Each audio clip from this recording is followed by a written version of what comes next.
Mesdames, Messieurs, bonjour, bienvenue dans ce flash de l'actualité sur RTI1. L'actualité en Côte d'Ivoire, le Conseil des ministres, le tout premier de l'année 2025, se tiendra cette matinée sous la présidence du chef de l'État, Alassane Ouattara. Le compte-rendu vous sera rendu au cours de nos grandes éditions. L'actualité au Ghana voisin, John Dramani Mahama est officiellement le président de la République. Il a prêté serment hier devant une dizaine de chefs d'État et de gouvernement à Accra, parmi lesquels le vice-président ivoirien Tiemoko Melie Kone. Il représentait à cette cérémonie le chef de l'État de Côte d'Ivoire, Alassane Ouattara. John Dramani Mahama, on le rappelle, reprend le pouvoir 8 ans après l'avoir perdu à 2 reprises face à Nana Akufo-Addo.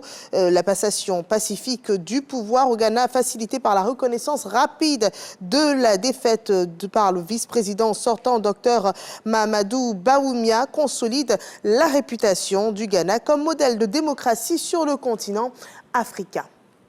Et revenons à l'actualité en Côte d'Ivoire. Ce qui fait l'information en ce moment, c'est cette actualité au port autonome d'Abidjan et le navire Zimrida, donc sa cargaison. Ce ne sont pas des déchets toxiques, rassurent les autorités portuaires ivoiriennes.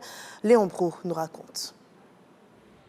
Ce bateau vient d'Europe pour l'Angola et la Tanzanie avec escale ici au port autonome d'Abidjan. À bord de Zimrinda, 20 000 tonnes de nitrate d'ammonium, un produit sensible mais autorisé et utilisé régulièrement dans l'industrie minière, entre autres. Ce ne sont pas des déchets toxiques, assurent les autorités portuaires. Comme tout navire entrant dans le port, ce navire a fait l'objet d'un contrôle par la DEGAMP, qui est la direction des affaires maritimes portuaires, qui prend en même temps le temps de vérifier si ce navire est inscrit quelque part sur une liste noire. Donc si le Zimrida est dans le port, c'est que le Zimrida n'est pas sur une liste noire. Ce navire transporte du nitrate d'ammonium. Comme il est classé parmi les matières dangereuses, son importation, son transport et son stockage sont strictement réglementés. Réglementés par des lois nationales et par des lois supra.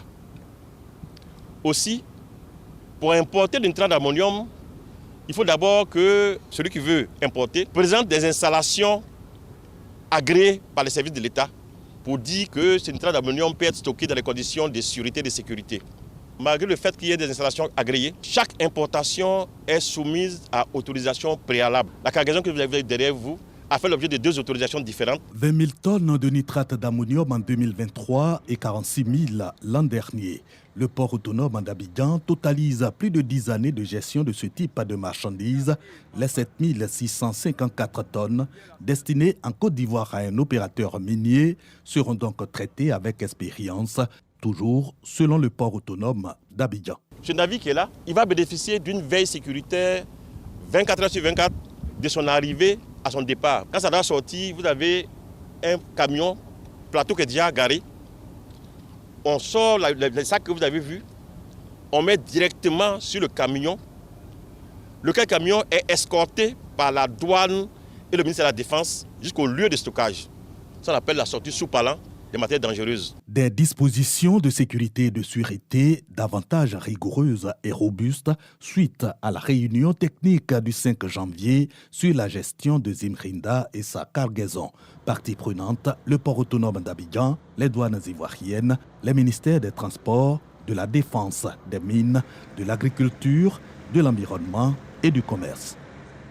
Et nous poursuivons ce point avec l'actualité sur le continent. Dans l'est de la RDC, l'armée annonce avoir récupéré des positions du M23 après une contre-offensive, donc de l'armée décrite par de violents affrontements entre l'armée congolaise appuyée par des groupes armés locaux, dits Wazalendo, et les rebelles du M23 soutenus, eux, par le Rwanda.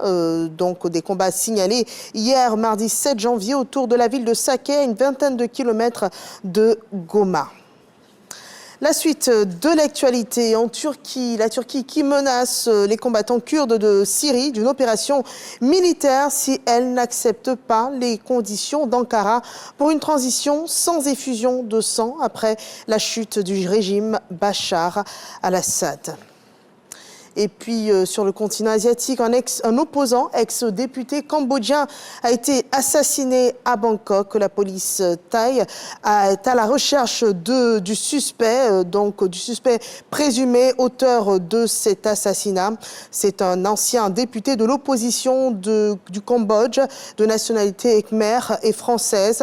Il a été tué par balle hier en pleine rue à Bangkok. La police thaïlandaise a émis un mandat d'arrêt contre l'homme suspecté de l'assassinat pour des motifs jugés politiques par la figure de l'opposition cambodgienne qui est en exil, Sam Rainsy. Voilà qui met un terme à ce flash d'information. Merci de nous avoir suivis. Rendez-vous à 13h pour le journal.